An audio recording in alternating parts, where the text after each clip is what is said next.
Hello, and welcome to the first of two parts about the digestive system. Today, we're going to talk about nutrition and a little bit more. So, hold on to your hats and let's get going. Make sure you're titling your notes and dating them, and you're going to take some excellent notes. So, let's get started. So, why do we eat? Well, we eat for the purpose of getting energy and to remain healthy. And don't forget, you are what you eat.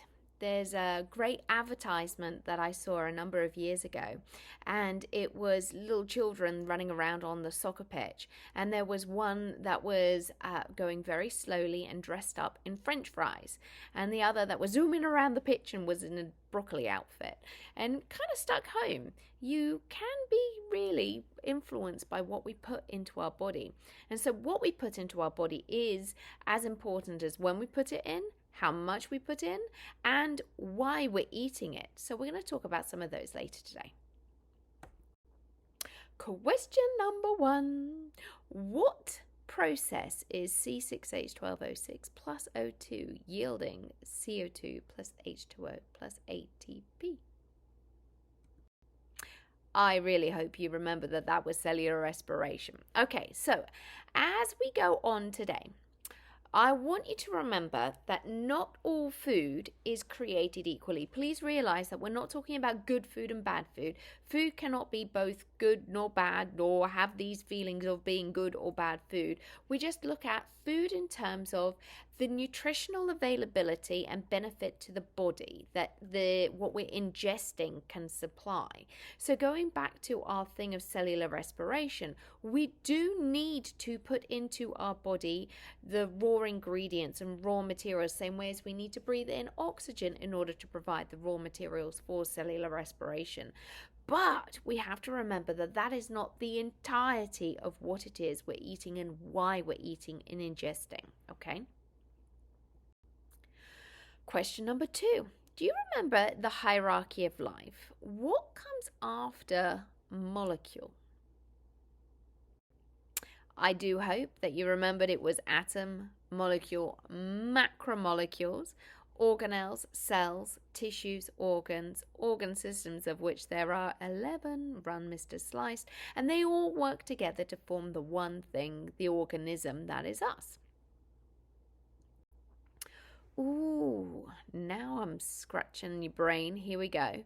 Which macromolecule has nitrogen but no phosphorus? Okay, so hopefully you remember that there are 4 macromolecules. The carbohydrates, these are our short-term energy. They're made up of carbon, hydrogen, and oxygen. And we're going to talk about the difference between complex carbohydrates and simple carbohydrates. Here's a little hint. You want complex. Lipids. Again, they're made up of the same thing, carbon, hydrogen, and oxygen. And they provide our long-term energy. They provide insulation and endothermic regulation. They also provide protection, and they're involved in hormone regulations and the transportation of hormones. So very important. Okay, so the third one, super important, are proteins. Yes, they are super important because they do everything: transportation, structure, even energy, regulating metabolic activities with enzymes. As I said, super important, and practically do everything in the body. Remember that our proteins, we talked about it in great detail, that the monomers, these are the building blocks, are the amino acid, that there are 20 amino acids, and that of those, 9 are essential. We cannot make them, we have to ingest them.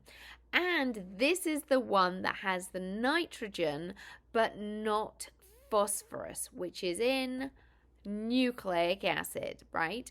And we'll talk about that in a second. But go back to our proteins a second. Remember that it was that nitrogen that was so important to be get rid of through our urinary system, and that we must make sure that we have our essential amino acids in order to be broken down and put back together to make up the proteins that we need.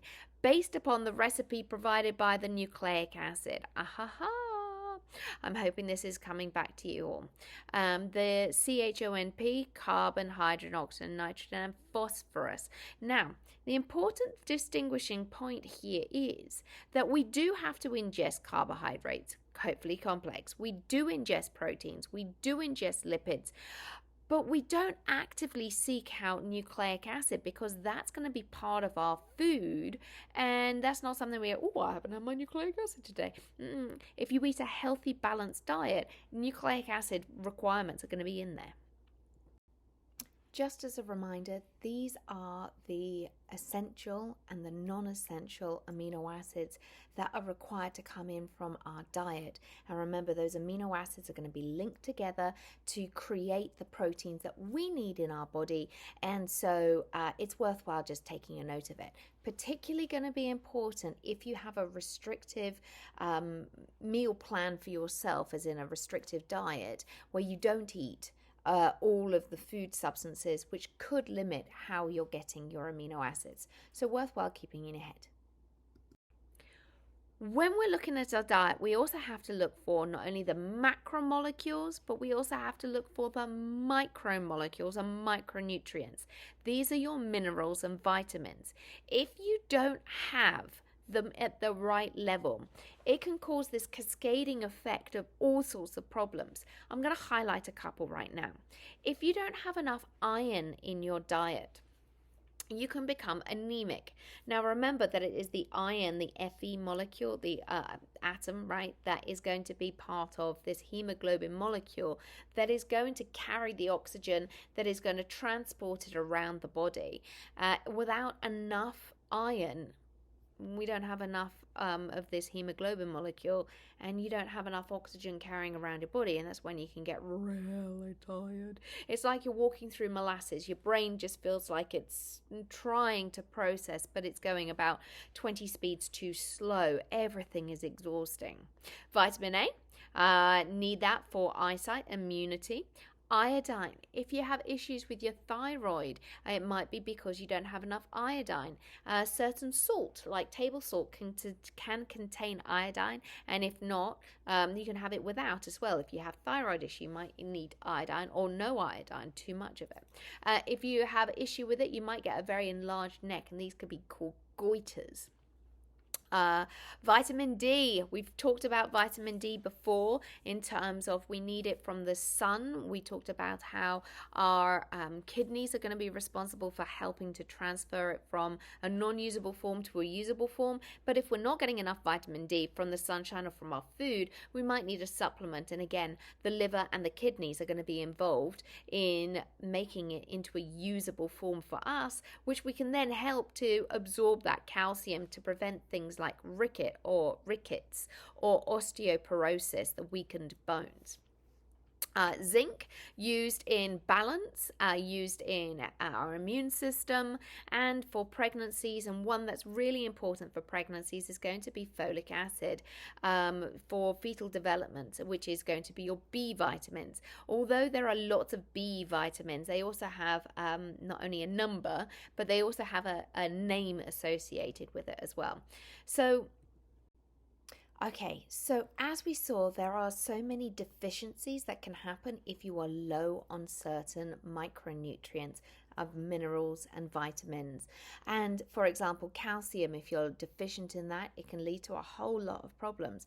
But that's not the only one. I mean, there's a whole lot of them. Just a couple to keep you in mind, magnesium, and then there's a chart there that gives you a whole list of other things. But look at this beautiful chart of the 12 main vitamins.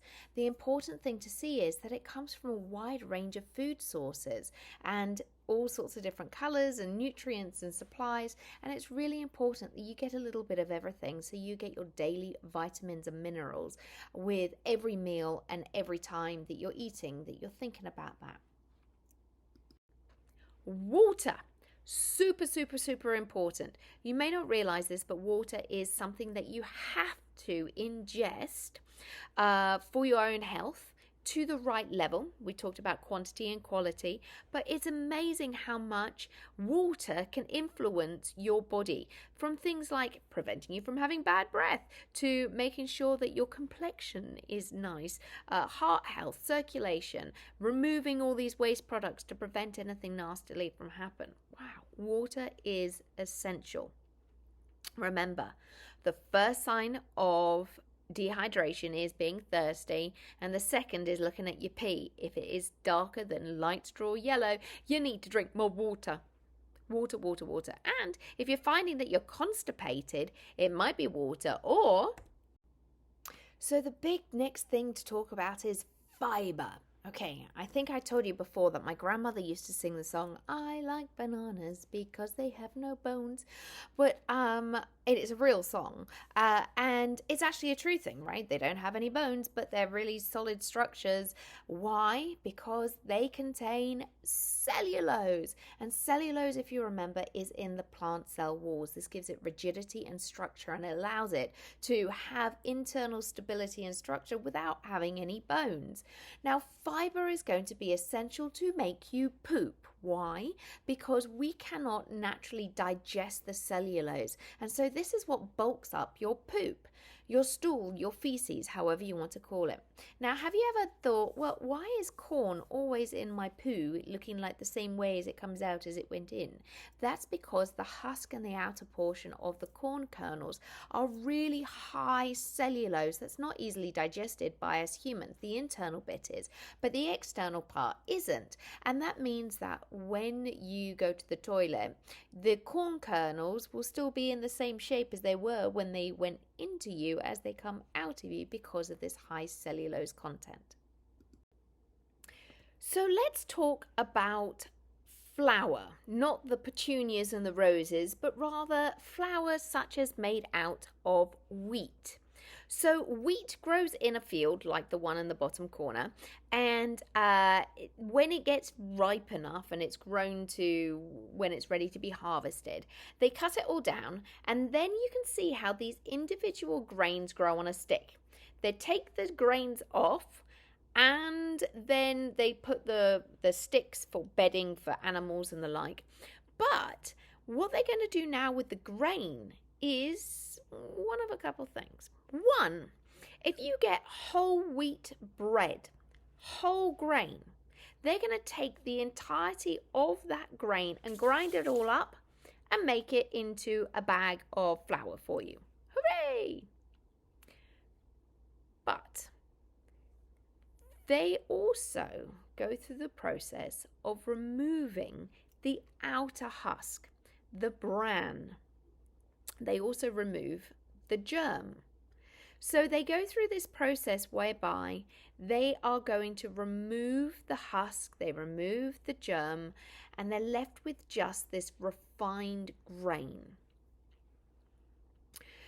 They then add bleach to this beautiful grain to make it fluffy and white.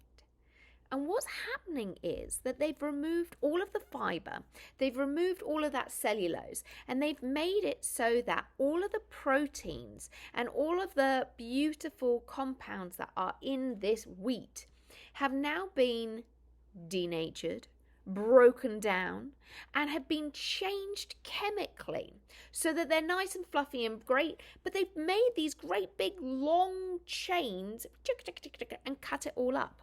Which means that this refined grain is now no longer what we normally are able and evolutionarily designed to break down. It is now a different chemical.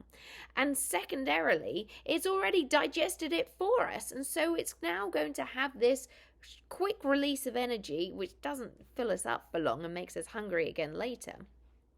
And it kind of crazes for our sugars, which we'll talk about in a second.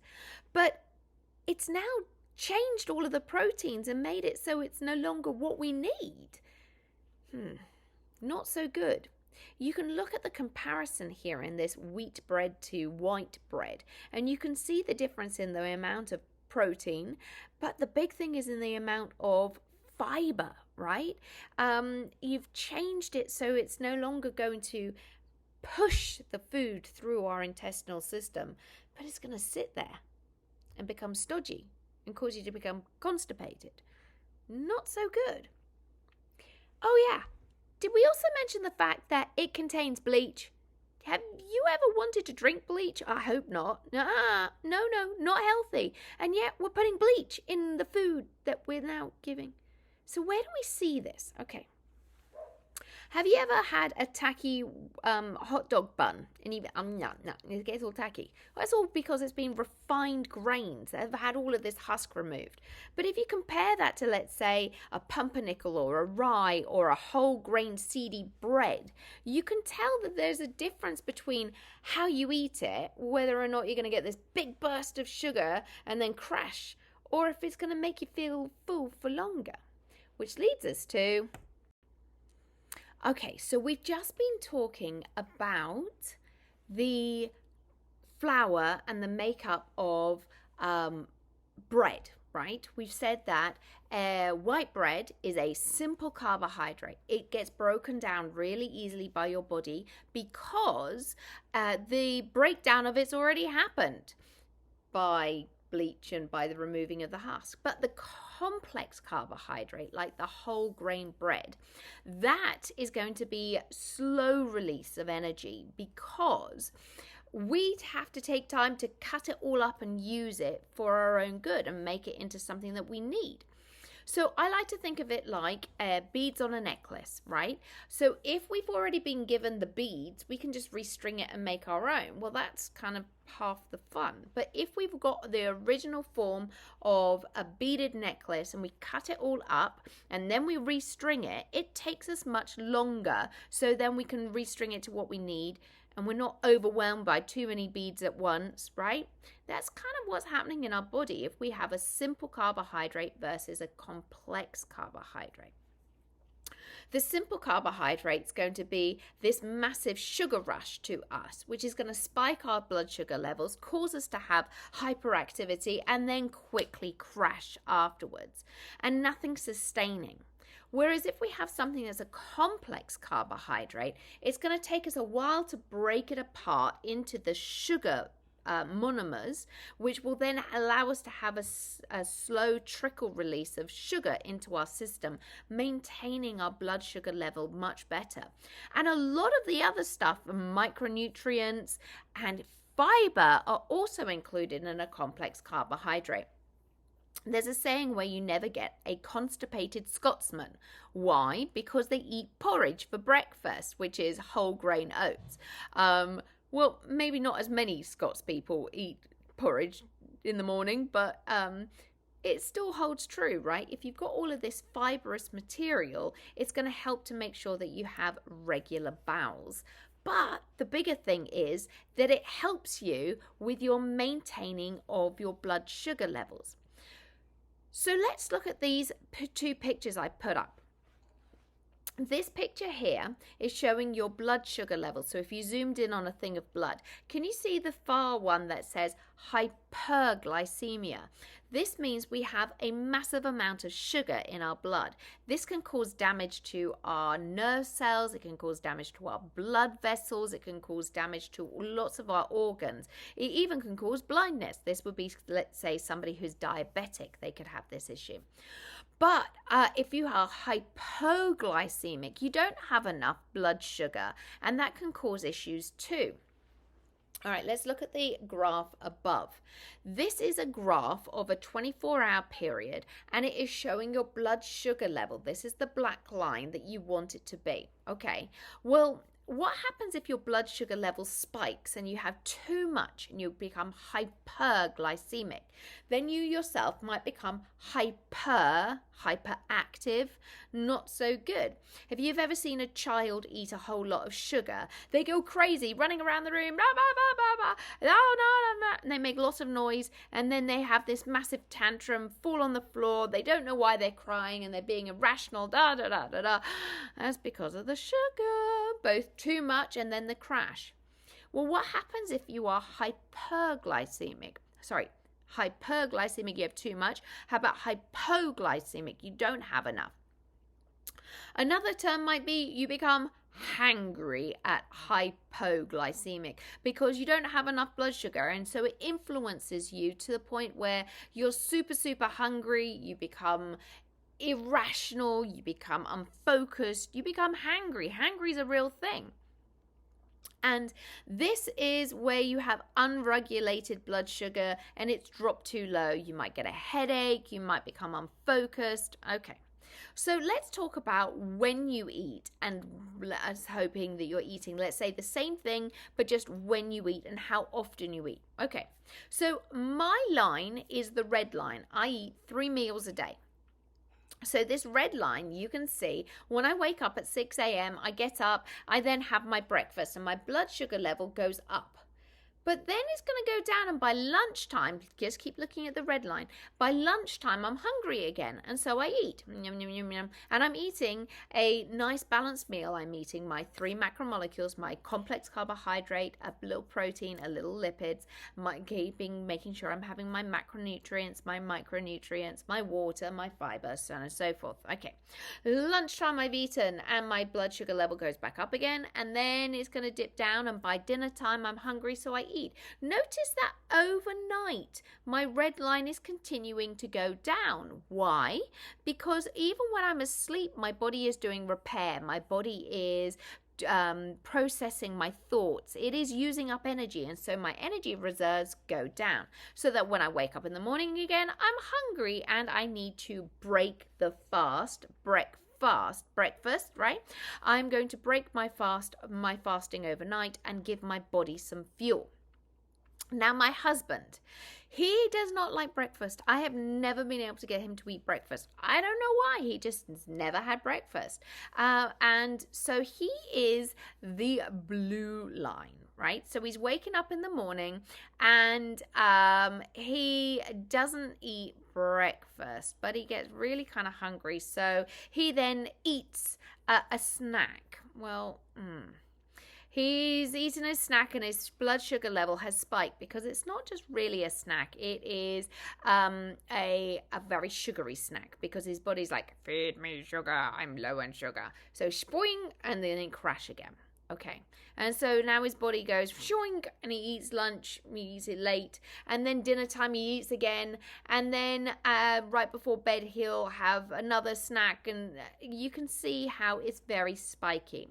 Or even worse, when he doesn't have the snacks in the day and he eats just his 2 meals. So at lunchtime, can you see this orange line? His lunch, he's gone down so low, he's really hungry, he's very unfocused, he's got a headache, he doesn't feel right, so he eats, and he eats a lot of food, and he eats probably more than he would have done had he had breakfast. Boing! This orange line is now really high, and now it comes crashing back down again. And so then by dinner time he's really hungry again, and he'll eat a lot, and it comes crashing down again. The whole point of both the blue and the orange line is, do you see how peak and troughed they are? They are both very high and low. You can see how we have this massive period of time where we're unfocused, crash up and down, up and down, up and down, too much above and below that line. So, somebody who is diabetic or somebody who needs to really regulate their blood sugar levels may follow the black wiggly line more effectively. This black wiggly line is eating little and often. And when I say little, I mean a little complex meal, not like, oh, I'll have a protein bar, I'll have a bag of M&Ms. That's not eating little and often effectively.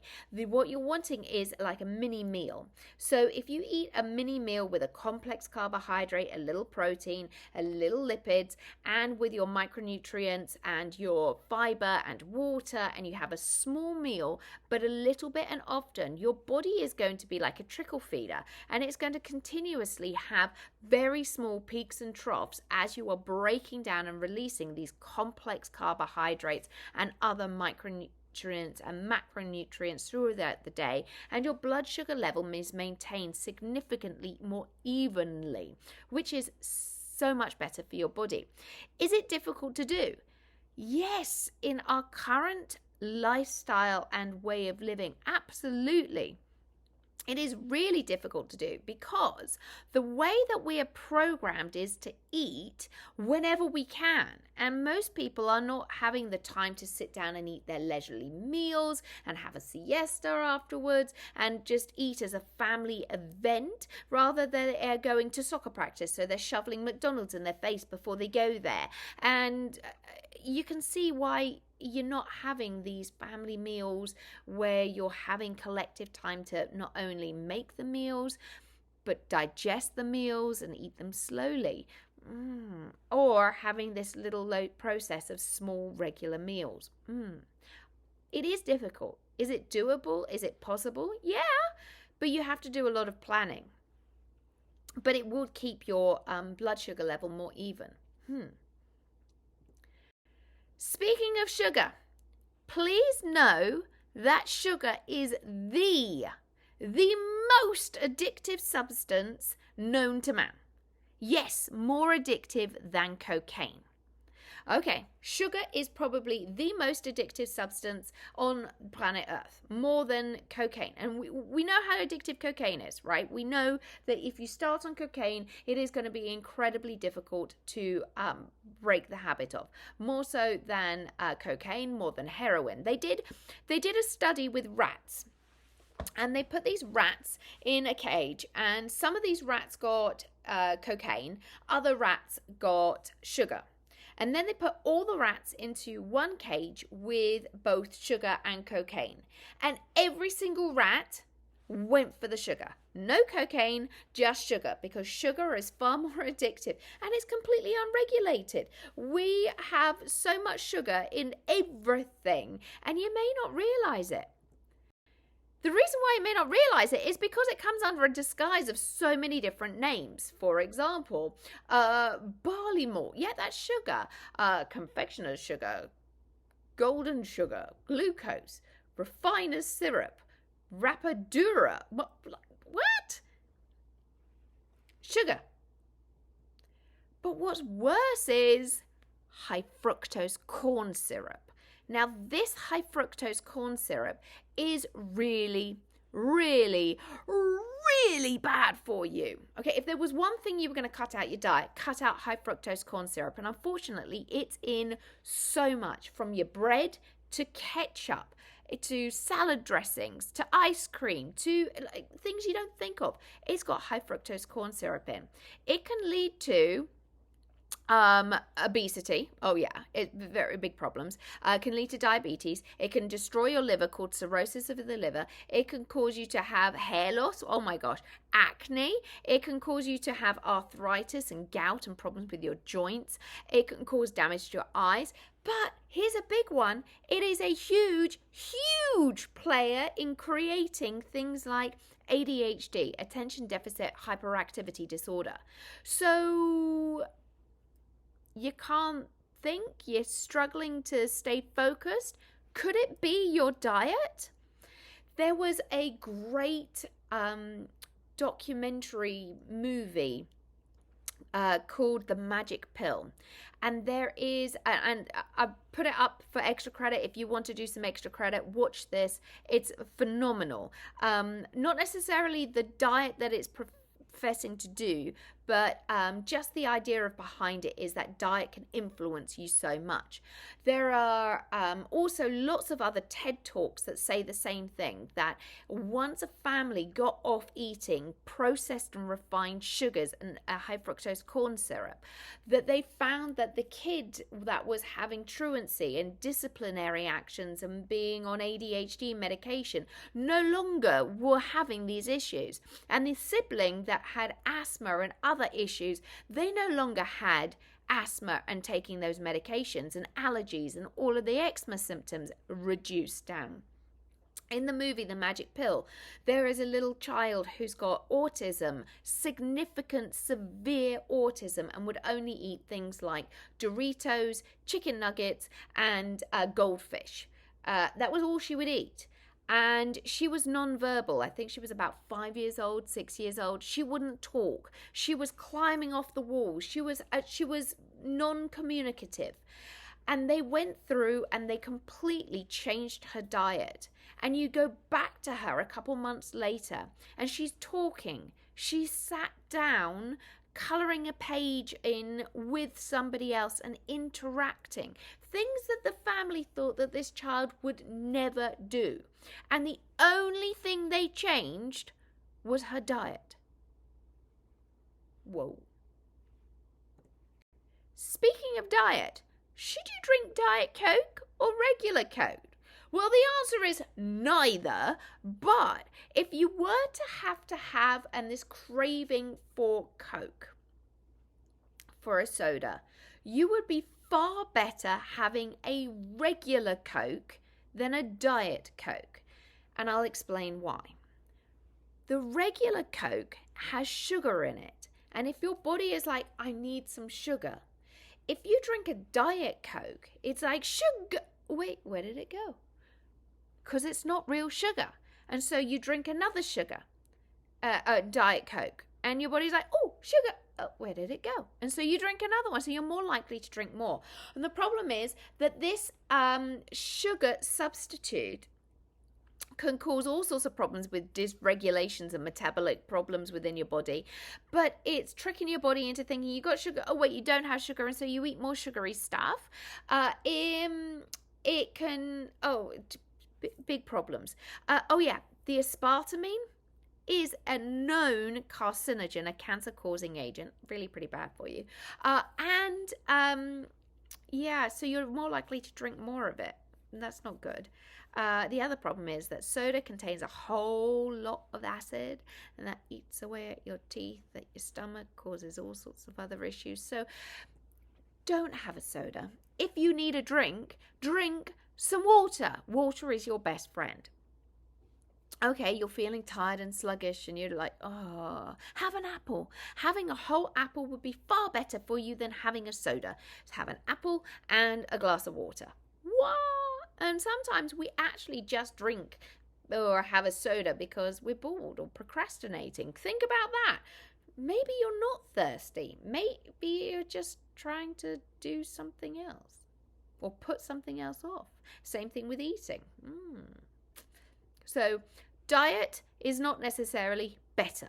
In fact, quite often, in order to make something diet, they actually put in a whole lot of other junk that causes you to, have other issues. Or like low-fat stuff.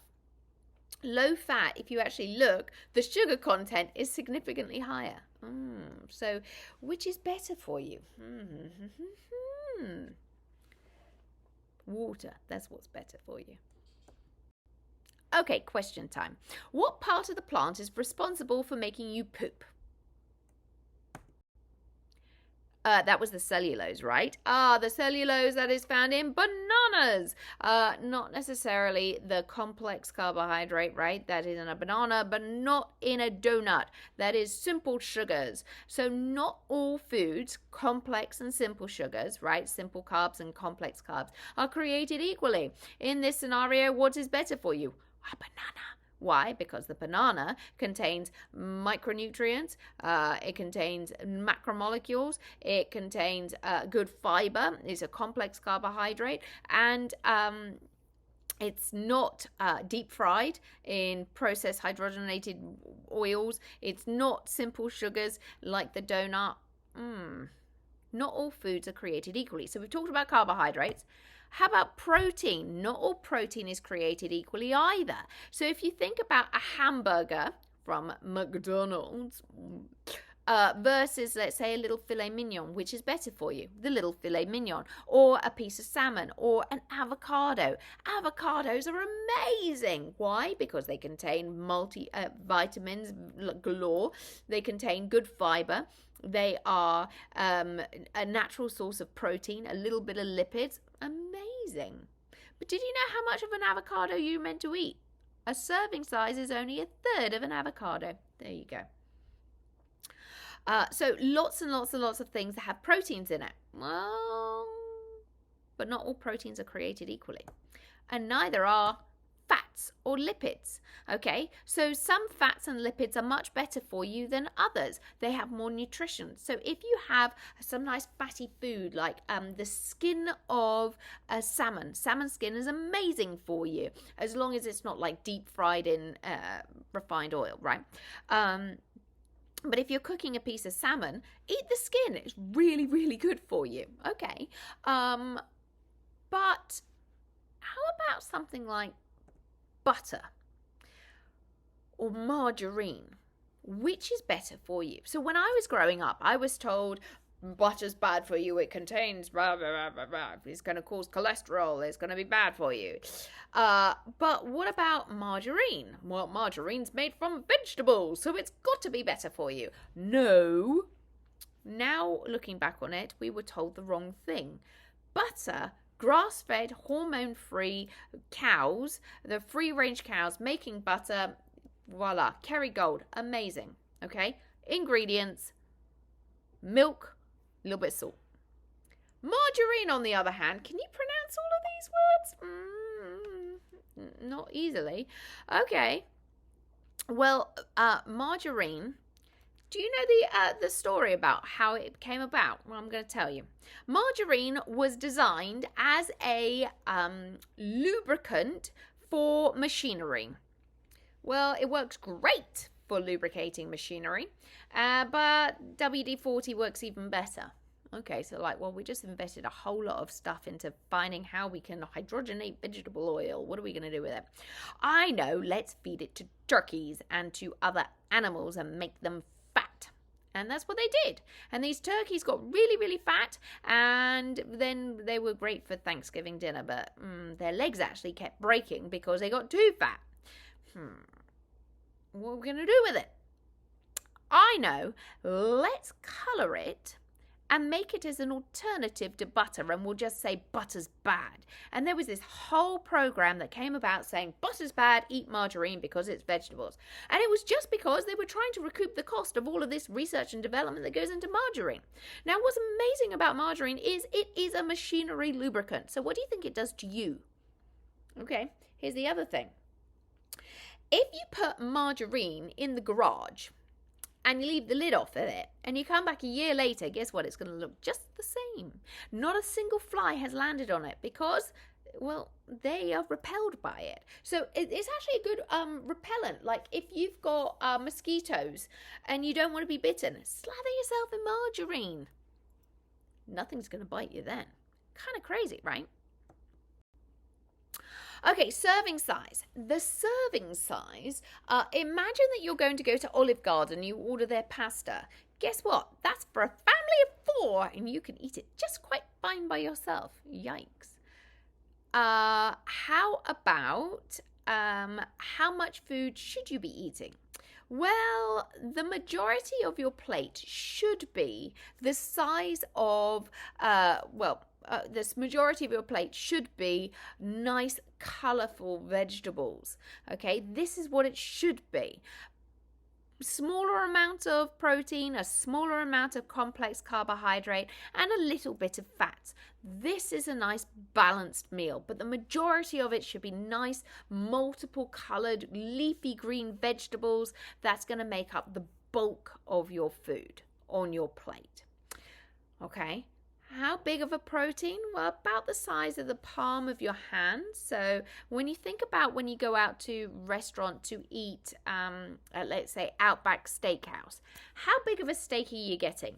Vroom, that thing's going to cover the plate. Serving size there is massive, and the amount of food that you get, far more than you need. And a significant amount of different foods and food groups in the things that you're ordering, right?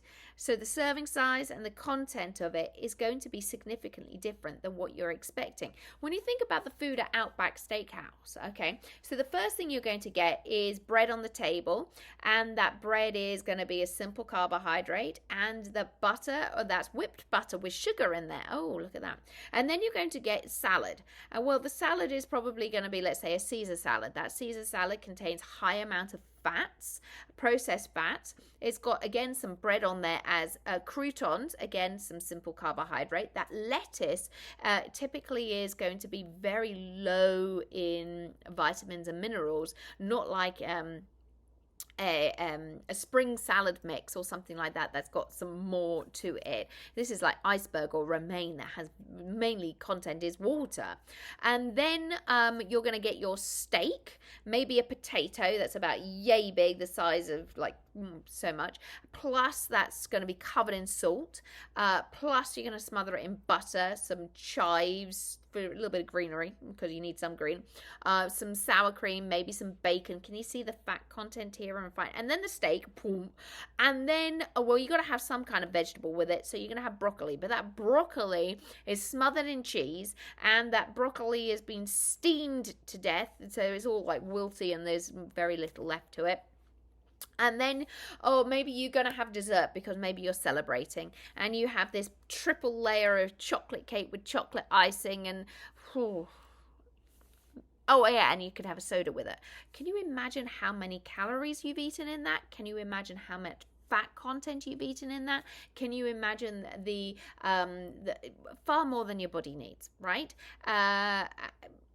Think about it. As we go along, how much is your body actually requiring for those nutrients? And how many vitamins and minerals did you actually get in that great big meal? So, back in the 1970s, they came up with this food pyramid. And at the bottom is grains, cereals. Why? Why was this at the bottom? Well, the actual reason is because of farming. So the government gave subsidies to grain farmers when they didn't sell all of their grain and they didn't have enough people to buy it. So they're like, oh, well, we have to pay them to subsidize their living and income. So instead of having to pay the farmers to get rid of their crops or to give them a livelihood, right? They came up with this food pyramid that said everybody should eat so much grains. You should have bread with every meal. You should have cereal. And so this was now the invent of cereals for breakfast. Well, cereals for breakfast. Cool. Okay. If it is like whole grain cereals. But do you know what they are? They are refined grain that has been stripped of all their nutrients. They're added back in artificially, fortified with vitamins and minerals. Well, natural grains are already containing these. Oh, and then covered in sugar. Why? So it makes you addicted to it, so you eat it and buy it again and again and again and again. Why do kids like Fruit Loops? Because the colours, because of the cute box, but no, because of the sugar. The sugar makes them addicted to it. And so this was a way that the government no longer had to pay and subsidise the farmers for their grains because people were buying it. But now, if you look at the Harvard School for Public Health of what they're actually having now, what's at the bottom? Not all of these grains, but rather that of the refined grains are way at the top of this pyramid. You can see how a balanced nutritional meal is far more important, with huge amounts of vegetables and fruits being the main stable, healthy fats, whole grains, and then proteins above that, and then dairy, and then at the very top, red meat sparingly, breads and pastas sparingly. Whoa, significantly different. Speaking of nuts and serving sizes, how many nuts is in a serving size? Not many. If you put your hand out like this and you make it into the palm of your hand, you probably get about 4 walnuts, 8 almonds. Not very many. That's all you need in order to get the fat, the lipid, and the carbohydrate and the protein for a single. What about cheese? If you were to sit down and eat some cheese, how much cheese would you eat? You could take off a nice chunk of that cheddar or a nice chunk of brie. But in reality, how much cheese should you actually be eating to meet the requirements? size of a dice. That's it. That's all that's needed. Oh, very different than what we actually think, right? Okay, so let's define what is a diet. So, a diet, you may have heard of a whole lot of things like the Mediterranean diet, the keto diet, paleo, raw, low carb, no sugar, vegan, vegetarian. But in reality, this term is incorrectly used. The definition for a diet is the food, water, and nutrients consumed ingested to provide nourishment for the body. Now, a lot of people confuse this and think that a diet is a restriction, a regime of restricted tasty food consumption and eating small meals that make you sad. That is incorrect. It is not all about this restriction. Although this diet industry is a multi-million, multi-billion dollar industry, and there's a reason for it, is because these restrictive diets don't work, and I'll explain why shortly. So when you talk about a diet, it is the food that you eat, not the fad that you are on. And these fad diets are really bad for you. So much so that it can actually cause you to become hospitalized. For example, my father decided that he was going to go on a juice cleansing diet, and he decided he was going to have just fruit juices and blend all his foods, and he ended up in the hospital not once but twice as a result of hyponatremia. His sodium levels dropped so much because he had so much liquid coming into him, because not only was he drinking all of his food, but he was also washing it down with lots more water. He flushed out all of his electrolytes. He was at the point where he almost was at a coma level. Like, his sodium was so low that it almost made him go into a coma. Really, really bad. Like, really bad. Fad diets are a big no, no, no, no, no, no, no. Your body is saying no. I'm saying no. All research says no. So much. Don't. No, no. Fad diets are a big no. Now, why are they a big no, these fad diets? It is because it's really restrictive. A vegan diet, I'm going to give you a warning here. You can actually have a very healthy diet if you are vegan, but you have to be able to be non-restrictive in everything else if you are restricting the animal product from your diet. So a vegan means that they have no animal products whatsoever. That means there is no meat.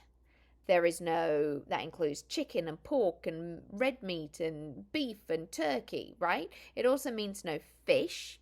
That means there is no shellfish, no mahi, no scallops, no shrimp. It also means no animal products like honey or things like leather or even things like Jell-O, right? So if you are restricting significantly this vegan diet, you have to be cognizant and think about those essential amino acids. Where are you going to get them from? Because the most likely place of getting them is from animal sources. No eggs in a vegan diet, no dairy, right? Where are you going to get the calcium? Where are you going to get all of these proteins?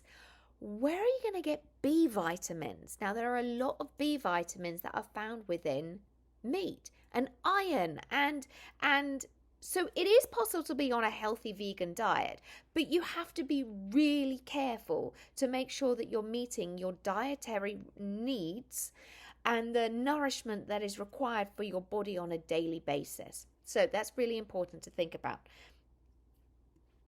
Okay, question for you. What should make up the largest portion of your plate? So I said that diets don't work, which is why it's a multi-billion-dollar industry for these Weight Watchers and Jenny Craig and all of these other helpful diets, right? They don't work. And it goes back to our evolutionary genetics and going back to how we originally had our feeding system. Let's think back to cavemen, okay? When they were cavemen, me go kill woolly mammoth, huh, right? So Ugg and his clan go out and they kill a woolly mammoth. Now, they don't have refrigeration. They don't have salting, they don't have canning, they don't have freezers, so they have to eat this woolly mammoth to the amount that they could possibly gorge themselves on before it A, went off, or B, the scavengers and other animals came and took the rest of the carcass. So the clan mentality was, let's feast on this food for as much as possible before it goes off. Now, a woolly mammoth isn't going to come along every other day, right? So in between times of eating woolly mammoth, huge amounts of protein, huge amounts of fat, huge amounts of food, they are going to supplement their diet with roots and shoots and berries and twigs and bark and anything else they can forage and gather. They were much a hunter-gatherer society. Well, this is their feast and famine. When they're in a feast, such as when they've killed the woolly mammoth, they're going to feast and eat lots and lots and lots. And this adds fat to their body because when there is no woolly mammoth around or any other kind of meat that they're going to eat, they are going to use up their food reserves in the form of this fat that's laid on their body for times of famine. Now, our body is designed for feast and famine, yet we live in a world where we don't have to go out and hunt and gather. We just have to go to Publix or the nearest supermarket or the nearest fast food or restaurant or our pantries or our freezers, refrigerators, or consignment stores and concession stands and vending machines, and there is an abundance of food available to us to eat at any one time. We do not have to wait for our feast and famine, all right? We are constantly in our feast mode. Okay, so when we go on a restrictive diet, we are going to say, you know what, we're not going to have any more sugar. We're not going to have any cake or candy and pizza. That's it. No. What's the first thing you want? Cake, candy, and pizza. Uh-oh. And what is the likely thing that you're going to do is you're going to restrict and say, no, I'm not going to have any cake, candy, and pizza.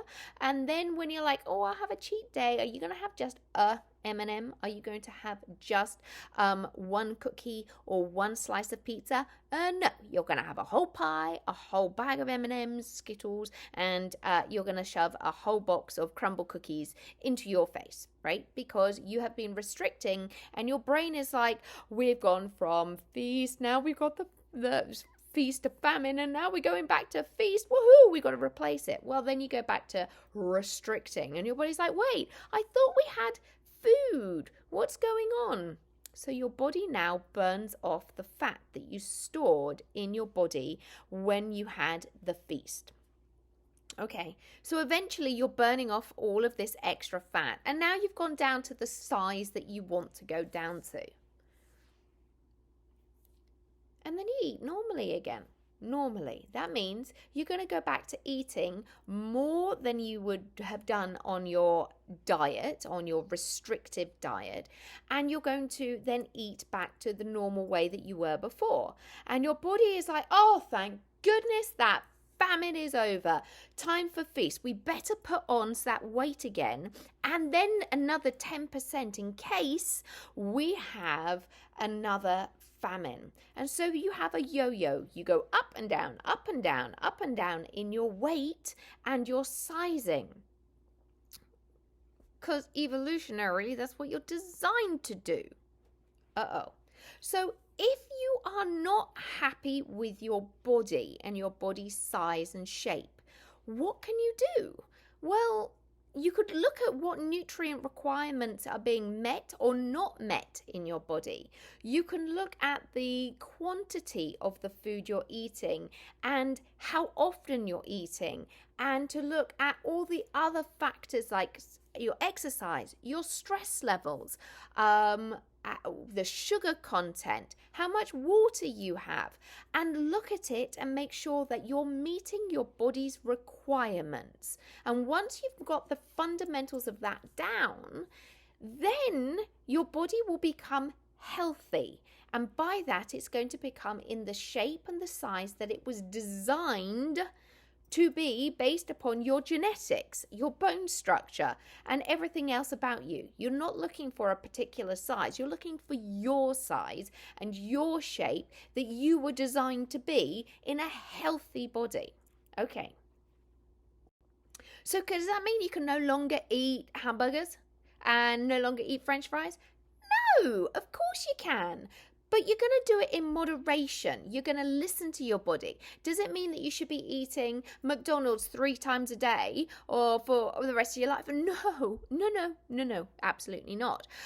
In fact, there is a fantastic documentary called Super Size Me, where the guy went and ate McDonald's every meal for, I think it was like 2 months, and he put on so much weight, he got brain fog, he became seriously ill on this particular fad diet of consuming only McDonald's, and he put on something like 25 pounds, and after a year after coming off of it, all of his blood levels were crazy. His body, you could tell by his liver and kidney functions that it was not a happy body, and he had changed completely in how he was acting, his mental capacity and capabilities, his personality, his libido, his just everything about him changed from what was putting into his body that was not the right thing.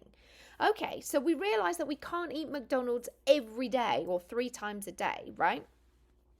But does that mean you should never eat McDonald's? Well, is there an alternative to McDonald's that's a little bit more nutritious? Yeah, and maybe that might be the answer. But again, not eating that every day, all day, that wouldn't be the right thing. Again, the key is moderation, listening to your body.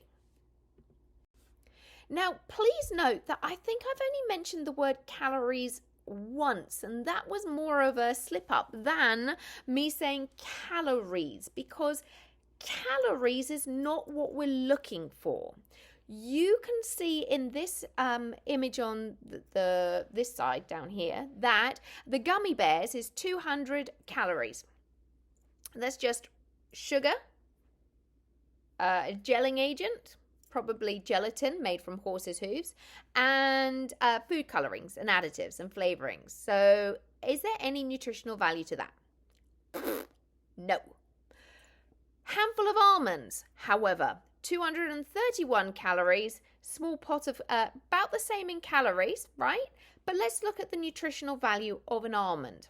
If you can eat almonds, obviously people like me that are allergic to almonds, this analogy would not work for you, but maybe a handful of carrots might, or some quinoa, right? So this is if you can eat almonds. All right. So almonds, in this case here, a small of those would have some lipids that are beneficial and nutritious for your body, some protein, which is beneficial and nutritious for your body. It would have fiber, which is beneficial and nutritious for your body. It would have micronutrients, lots of minerals and vitamins, which is nutritiously beneficial for your body. Versus a gummy bear, which is going to cause you a whole lot of problems, addiction, blood sugar levels spike and crash, possibly acne, possibly ADHD, possibly At no point am I talking about calories. What I want you to think about, instead of like, oh, I'm going to have this many calories a day, because they could be empty calories. They could be non-nutritionally beneficial, right?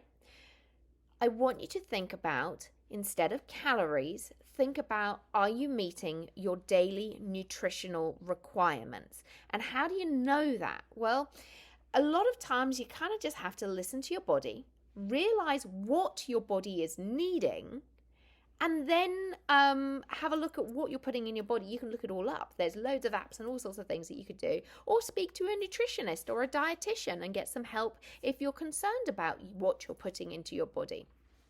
So again, please realize calories can be empty and provide no or negative benefit to the body. So they can actually cause harm, like those gummy bears. Okay? All right, let's keep moving on.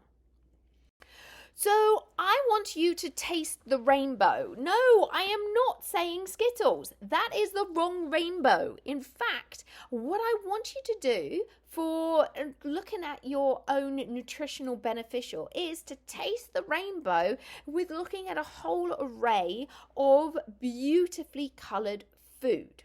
Okay? Beautifully coloured food. Did you actually know what colour carrots are originally? They're actually purple. But they were modified. I think it was in the Victorian era, Tudor era. I can't remember. Anyway, they changed them to being orange. But the purple carrots are still around, and they're very delicious. Purple potatoes, green. Purple's one that's really very good for you, but you don't often think about purple. Like red onions, they're purpley. Blueberries, blackberries, black currants, oranges. Obviously, you can see that there is a whole different amount of vitamins and minerals in each of these different. So have a little bit of both. Okay, so if you look at your plate and it's beige, that's a problem. So if on your plate you have chicken nuggets, mashed potato, and corn, I'm thinking KFC, like, what colour is all of that? Beige. That's not a good colour, okay? Beige is not a good colour. You want to taste the rainbow naturally, not artificially coloured. So there are some really simple rules just to follow. One, think about the colour of your plate. The second one is the closer you are to nature, the better off you as the consumer will be. That does not mean the closer you are to the ground, so like sit in a paddock and eat off the... No. The closer you are to nature, so don't have it processed. The closer you are to having it from farm to table, the better it is for you. For example, if you're trying to buy apples, they could come from halfway around the world or locally, which would be better for you. The ones that are grown locally, because they're going to be quicker to get to your table, so there's less likely chance of them going off, and so much better for you. And also it's better for globally, because the shipping of all of those items to us locally, the carbon footprint alone is massive. So if you can eat locally, it's not only better for you seasonally, better for you for health-wise, but it's also better in general for the world. Look at that. So beige is not a good colour. Taste the rainbow. Eat closer to nature, so not processed. Please don't eat anything that you can't pronounce, right? If you get a packet and you look at the back of this packet of something and you're like, it's sodium flavourflate. No, it's parabenzene 520. What do you know what that is? No. All right, put it back on the shelf and go find something else. Okay, it might take you an extra minute. It might take you an extra minute in the kitchen to prepare it, but just think how much better it is for you than the Fligerflug, which probably is all chemicals. It's going to disrupt your hormones. It's going to disrupt your intestines, cause you to have a leaky gut, and cause you to have allergic reactions and immune response and inflammation, and I could go on. Awful, right? If you can't pronounce it, put it back. Just simple rules. Okay. If you can eat organic, yeah, that's a cool thing, because pesticides get into you. But there are things like that you shouldn't waste your money on organic form. For example, a banana. If you're going to peel it, you don't have to have it be organic. You can, absolutely. But if you're trying to be penny saving, that might be a thing. The other one, GMO. Okay, we're realizing that the more that we're modifying and doing genetic modification of organisms, the more likely it is that we are not going to be able to digest it, because think about it in terms of the structure of the chemicals. They've changed dramatically for a GMO food. Dramatically. Our body did not evolve at the same rate as this GMO. And so when we're taking in this GMO'd organism, corn, whatever it might be, it is unlikely that we have the right chemicals and the right enzymes to break down that GMO. What's it going to do? Unfortunately, we're finding out that GMOs are not actually very beneficial to us at all. So again, if you can stay away from GMOs, that's even better for you. Just, simple thing. Listen to your body. It is significantly smarter than you. Yep, absolutely. But we have become really bad at listening to our bodies because we are trained to override our natural instinct. For example, when you were a kid, you might even have it now. Okay, you got to finish everything on your plate before you can have dessert. And what does your brain want? Dessert. Why? Because it's usually sugary. And so you force feed more food down you and you override that brain that says, okay, we're full at this point. We keep forcing that food into us even though we're full and we don't realize it.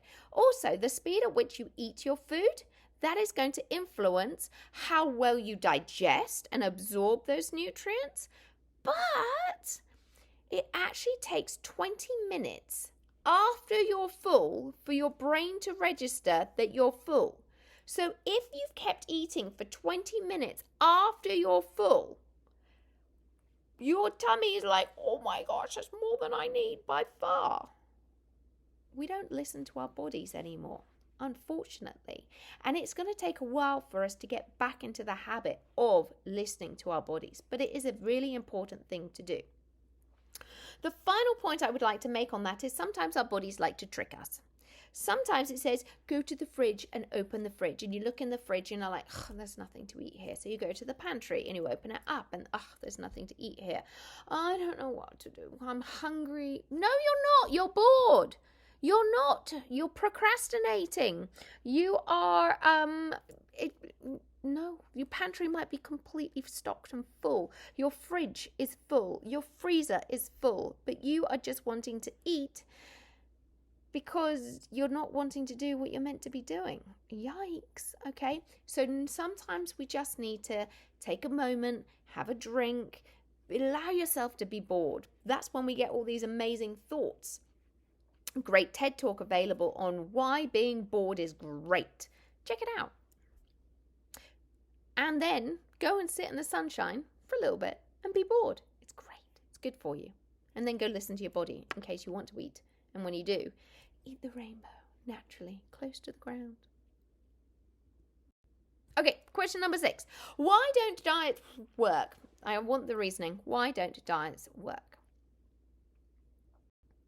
Now, culturally, I want to make sure that you understand that culturally, based on different cultures around the world, we eat different things.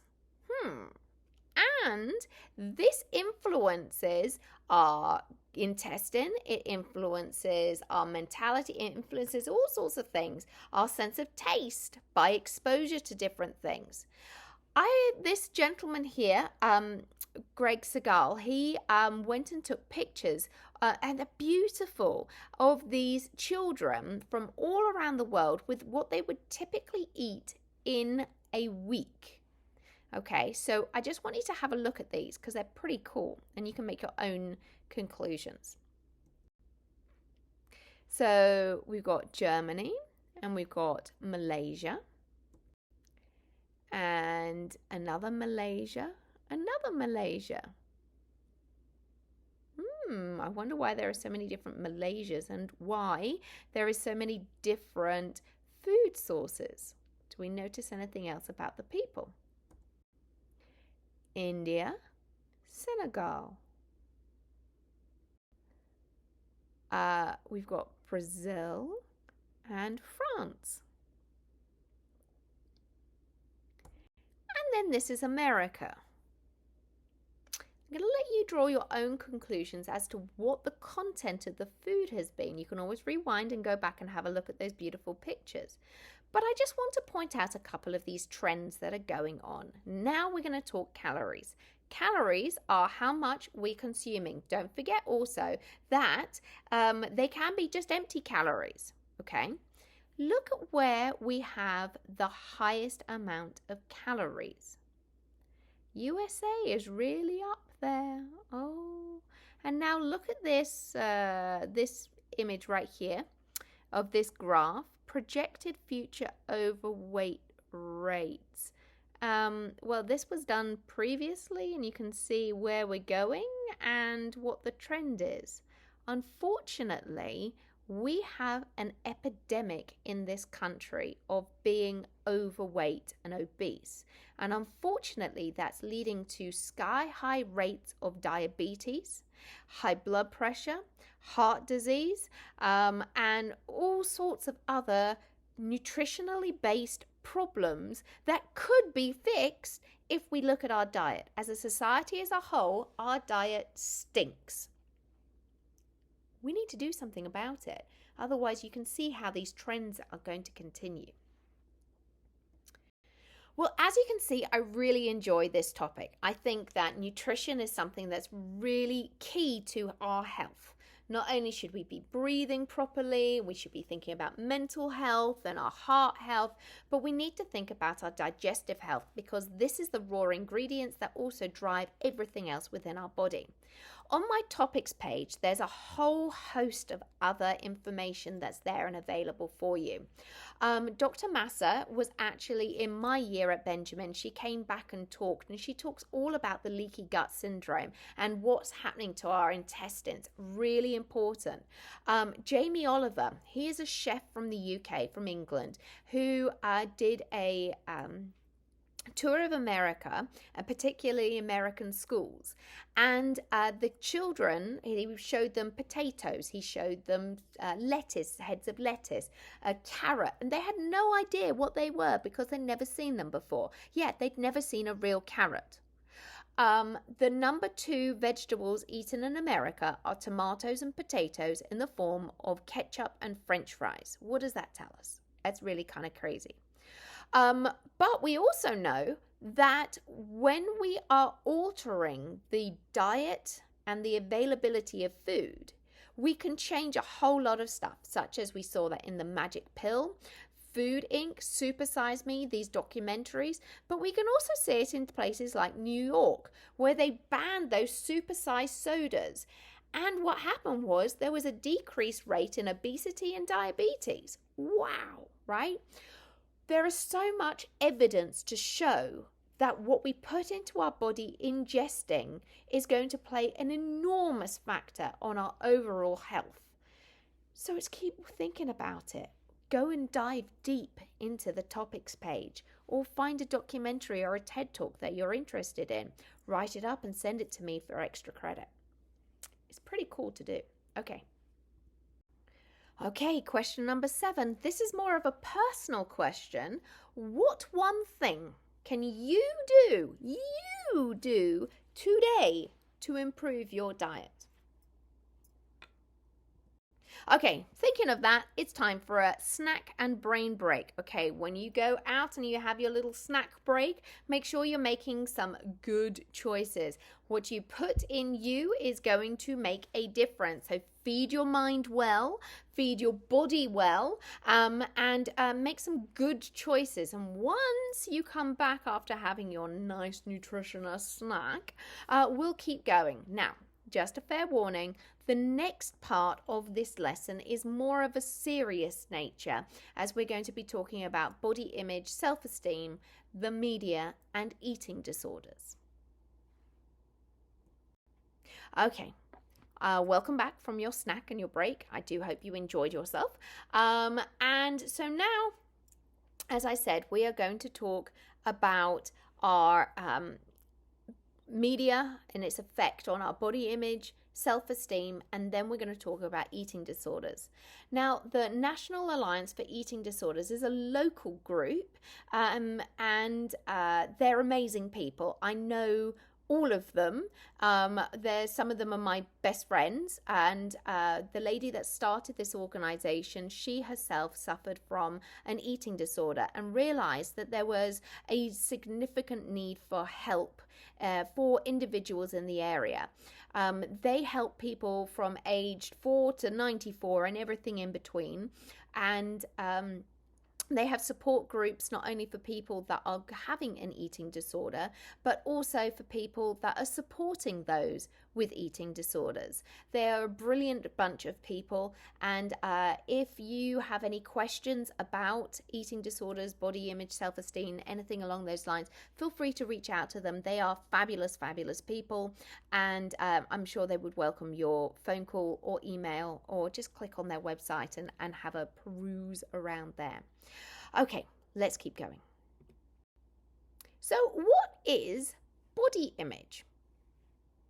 Well, body image is your perceptions about your own appearance. What do you feel when you look at yourself in the mirror? What do you have as beliefs and feelings and thoughts and actions that pertain to your height, your shape, your weight, your physical features? So body image could be influenced by all of these things and more. So let's think about what other factors could influence your body image. So obviously there is a whole lot of things that can influence it, from physical activity, social comparisons, the media, which we're going to talk about a lot in a minute. Mental health can also play a role in this. Your educators, your coaches, maybe they're saying, oh, you're too big, you're too small, you need to lose weight, gain weight, you're too short to play this sport, you're too tall to do this activity. Your culture as well is going to play a big influence. We'll talk more about that. Friends and families and peers. If somebody said, oh, you look good, I haven't seen you wear that sweater in ages, you might feel like, oh, okay, well, that could boost your confidence, but it could also make you feel like, oh, well, that's not so good. And then again, comments and bullying can also influence. And maybe they're comments that are just part of the normal vernacular, something that's normally said that you don't realize could influence somebody, but does. Now let's go back to sports. How about what you wear? Could that influence your body image? Yes, and the sport you play. So for example, let's have a look at these incredible ladies. They all are various different heights, sizes, shapes, and they all play competitive sports in their own field. They're all beautiful. They all are incredible athletes. But their body image may influence how they perceive their ability to perform in the sport. So is this only a female thing? No, it's also a male thing. I particularly like the gentleman of Loyal Ball, who's a volleyball player who's 6'8", next to Brian, the boxer, at 5'2". They're perfect for their sports, but they may not necessarily be perfect for each other's, but they do what's right for them. But their body image is influential for what they do and for their sport. And so, yeah. One of the ones that is very much thought of as a body image influencing for sport would be somebody that's, say, a gymnast or a ballerina. Why? Because unfortunately they have to meet a certain weight. How about wrestlers? Oh yes, they have to meet a certain weight in order to compete in that weight class. So could this influence their body image? Absolutely. Some coaches, and particularly in the past, for ballerinas in particular, I know many that have had this happen to them, where they were told, okay, let's weigh you today. And every day they got weighed to see what their weight was, to make sure they were maintaining a weight that was less than the one that the coach thought was the maximum. And if they put on weight, then that was a problem. You could see how this sport could influence how they feel about their body. But I also like to talk about culture. Okay, so in a country in the South Pacific that I visited called Tonga, they think that the larger you are, the more beautiful you are. So the bigger you are, the more beautiful you are. The reason being is that you had enough money and influence and affluence in order to ingest enough food, right, to become that large. Now, the King of Tonga, this is taken many, many years ago, this picture with Queen Elizabeth. You can see there is a big height difference. He was 6'5", and at his peak weight, he weighed 440 pounds. When we were in Tonga, so I was 12, 13 at the time, when we were in Tonga, we got invited to go and feast with the king as his opening of the Wesleyan church, and that was his thing. And he had to walk with 2 canes, and he was walking any quicker, he would have, any slower, he would have stopped. And in fact, he did stop. And there were bodyguards that were right behind him, and he would walk and shuffle a couple of paces. Then the bodyguard would shove a chair, a throne behind him so he could sit and relax. And this went on for ages until he got from one place to another. What would normally have taken us maybe, I don't know, 30 seconds, probably took the King of Tonga 45 minutes because he was going so slowly because he was such a large man. But that was because he was the king and he was able to eat all of this food. And so his culture dictated the bigger you were, the more beautiful you were. Now, let's compare that to France and America. The American models, which are over here on this side from 1997 to 2003, they are size 0 or less than size 0. These models are super, super, super, super, super thin. Now, in France, they have gone in the opposite direction. They have banned models from being so super, super, super, super thin and size 0, 0, 0, 0.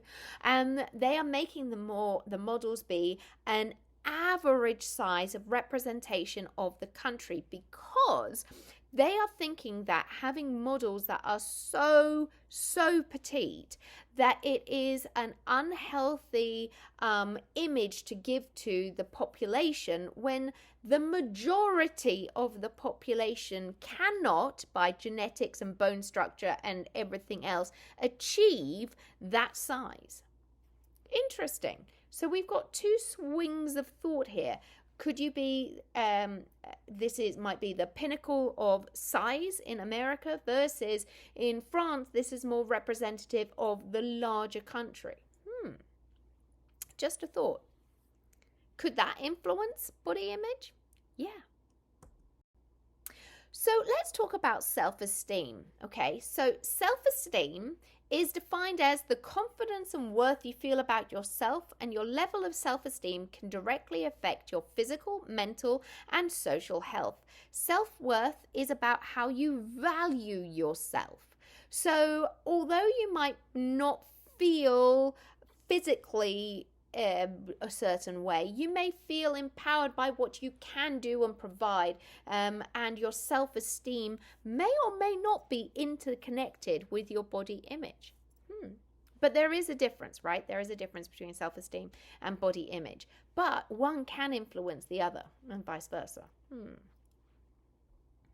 So do you think the media has any influence whatsoever on body image or self-esteem? The answer is yes, significantly. For example, I really liked this image because it made me go at first. Okay, I'm going to show you. No pills, no exercise. In only 1 month, you can do it too. Register now. And look at the bottom. It's not diet, it's Photoshop courses.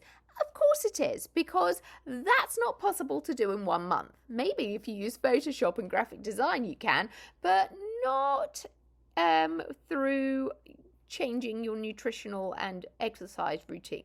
Not in a month. No. But that was an advertisement for Photoshop, right? This was part of the whole print ads. Yeah, that would make a difference. Now, Gold's Gym is renowned for having these offensive and eye-catching and advertisements. So this Gold's Gym advert reads, fat, fat, fit. Unpleasant. I find this one kind of unpleasant. This is no shape for a girl. How rude. If a girl is designed to be that shape, then that's the shape she is. If she's healthy, that's all that matters. This one as well made me go, how rude. But that's the point. They're trying to get you to go, and then make you want to do something about it. But it just makes me want to go, how rude, and never go to a Gold's Gym. I saw one like this. How frustrating. But it also says something about what we do with our images and what we post, which we'll talk about more later. And it's not just a girl thing. Oh no. How rude. Okay, so the image that is closest to my face right here, this image here, was the image taken of Faith Hill. Now, Faith Hill is a beautiful individual. She needs nothing done to her. She is just absolutely gorgeous, both inside and out. An incredible person, incredible talent, amazing. Number one, what is the thing that is on the cover that it's most saying? We've got Faith Hill, and the biggest font is, look and feel your hottest. Skinny pills. Well, that's unpleasant. Number two, let's have a look at spot the difference. What do you see in the picture closest to me, and then the picture furthest away, which is actually the published cover of this magazine? Her skin is lighter. Bags under her eyes, or the wrinkles, they're not bags, right, but gone. The skin tone, her front arm that is extended out, narrowed.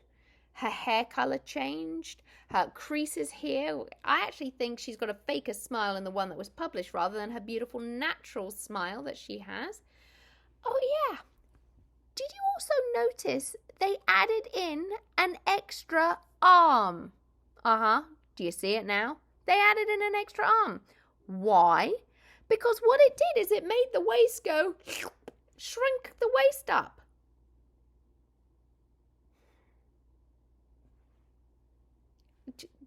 Sometimes you just go. It's not reality. What you see published is not reality. So when we look at superstars, or we look at famous actresses, or we look at musicians, and we think, my goodness, they look beautiful. How is it that Angelina Jolie doesn't look a day over 25? Because of Photoshop. How about Madonna? Yeah, she doesn't look like it. One on the right's what was published, one on the left is what she actually was, or is. It's not just girls. Look at Justin Bieber. Do you notice his pecs are larger? Notice his package is also larger? Oh yeah. Not normally. Nope. No. Beyonce. Everybody thinks that she is just, but she's got skin imperfections just like the rest of us, right? Photoshop is very much the case, and still for gentlemen as well. He was an actor who played Henry VIII in The Tudors. Incredible actor. Does not need in any way, shape or form to be photoshopped. But was. And what we see is this photoshopped non-reality, which makes us then compare ourselves to something that's not even real. Okay, question for you. Is body image and self-esteem the same? Now, when you're at the supermarket, you may see all the magazine covers and the magazine racks that are there, and you might look at them and you might be like, oh, look at that. If you look at every single one of these, what is the main thing that you see on these magazines? Very, very, very small, petite women. Oh, I've got a thumbs up now. That next to these petite superstars like Gwyneth Paltrow, right? The thing that they're talking about is how she got so slim. Not her incredible voice, her incredible philanthropic endeavors, not her being a mum, not her being an incredible actress and singer. And I think she's got her own company and does cosmetic. I mean, none of that. It's all about how she got her body. All of this is about her. Like, the next thing would be, okay, so I see how to become skinny and then a recipe for a chocolate cake. And they're like such mixed messages, and not the messages that you're wanting, particularly next to these incredible people. You're wanting to learn about them, not necessarily about their bodies. But if we're constantly being bombarded with bodies, bodies, bodies, what are we going to think? And it's not just women. Look at these men's magazine covers. What do we see here? We see a particular style of person. Very defined abs. Yeah, they're photoshopped. And it's not a natural, typically natural form of a body. Okay. If you look at these 8 magazine covers, is there one that stands out to you that is probably the worst? Have you noticed this one? Top left. The head does not match the body. They took one guy and his head was not suitable, and they took the other guy and his body wasn't suitable, so they just went, and yes, this person does not exist. But it's published, and you think it's not real. I like this as well, because this is really quite funny. This is an incredible tennis star, Andy Roddick, okay? If you look at his arms as he is playing tennis, you notice that his arms are, well, they're champion arms. He won a lot, right? He was a really, really, really good tennis player. Look at the arms on the magazine. What do you notice? They're not his arms. In fact, Andy Roddick came out when this magazine was published, and he said, that's lovely that they did this whole article on me, but they're not my arms. I don't have arms like that. I'm proud of the arms that I have because they have made me a tennis star and champion. I don't need arms like this. In fact, if he did have arms like this, he may not be the tennis star that he was. And there are a lot of celebrities that have come out and said, that's not my picture. And unfortunately, once they have these pictures taken, then their image can be altered in any which way, shape or form without their consent. A lot of stars are taking the original photos and publishing them to basically shame these magazines to stop doing it. Now, this Photoshop business is not just in magazines, but it's also in our own lives, because we're seeing all of this and we're saying, oh, this is perfection, and we need to do, no, we don't need to do the same thing. Unfortunately, our brain is getting all of these social media cues and social cues like magazines, wherever on the television that say, this is what we have, right? This is what you have to be. And unfortunately, it's even gone as far as what we're posting and what we're doing and how we're presenting ourselves on social media. Unfortunately, it's affecting our brain, and we've talked a lot about brain chemistry, and we've talked a lot about how this can be very bad. It's very, very addictive. This social media is very, very addictive, and it is affecting not only our brain chemistry, but it's affecting how we are interacting and using these social medias as well. So when you post a picture on social media, you get these rewards for likes. The likes are a horrendous thing. Anyway, these rewards of people giving you likes and thumbs ups and watching your videos, this is now giving you feedback that says to your body, well, hey, this is great. This is what I need. And unfortunately, it now becomes this addictive cycle.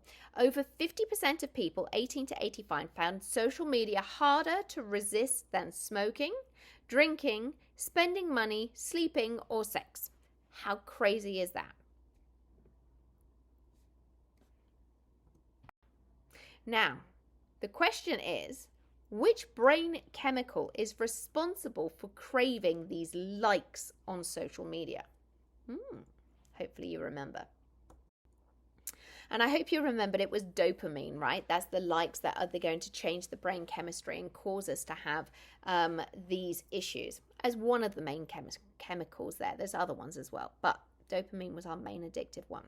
Now, unfortunately, teens are feeling pressured to participate within social media. If you're not on social media, then how are you going to be talking the lingo with your friends, right?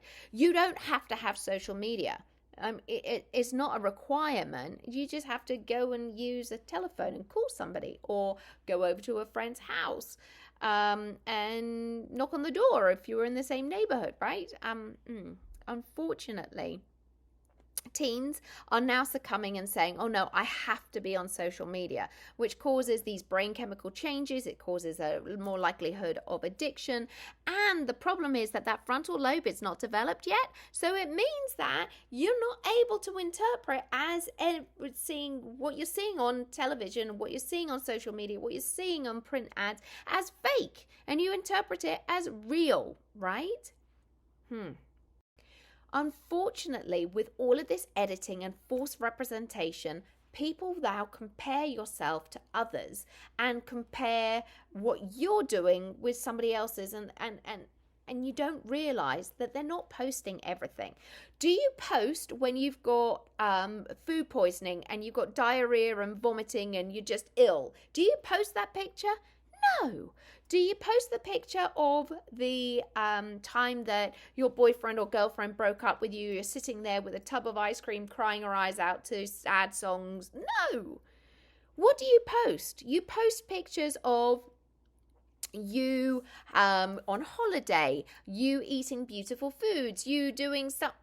But there are other people that post it with them photoshopped into places. So it's still not real. You don't post everything that's going on. And then people are like, oh, look, they're off on holiday again. Oh, look, they've got this beautiful life, this beautiful house. In reality, you're not seeing the whole picture. Have you seen the movie Jumanji? There is a scene in it that I just think is fantastic. And I'm going to press play here on this movie. And this is an excerpt from the movie. This is Bethany Walker, who is looking to take a selfie. Oh, look, she's changing it up. She's got a selfie stick.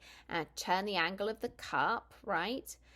Get the lighting right, the shoulder. Oh, and click. Okay, now do we like this picture?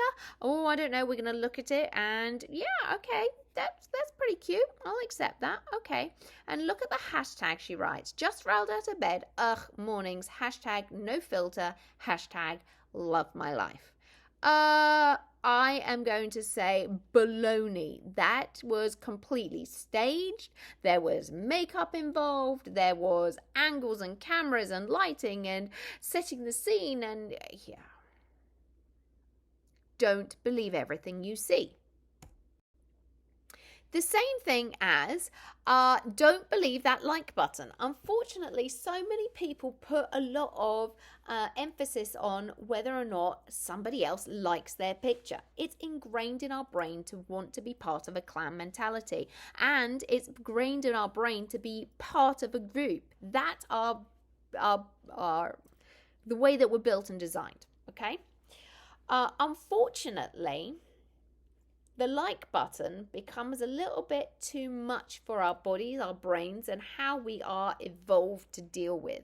And so, if we don't get these likes and feedbacks, we can get very upset about it, and it can change your whole mentality and personality. So, let me give you an example. Imagine you and your friend went to a concert. You both took the same picture, the same selfie, you both posted it at the same time, and your friend got 57 likes in 3 minutes, and you got 1 like from your mum. What you going to feel? Are you going to be happy about that? Is that going to make you be like, well, why does she get those many likes? Why don't I get any likes? And you might have a little bit of anxiety. In fact, there is one of the Alliance ladies' best friends posts a picture, and if he doesn't get 200 likes within the first hour, he gets into a spiral of depression and anxiety, and he stresses out, and it causes him great problems from not having enough likes, and he gets into a right state and tizzy by it. He is seeking help and treatment for it, but yikes, right?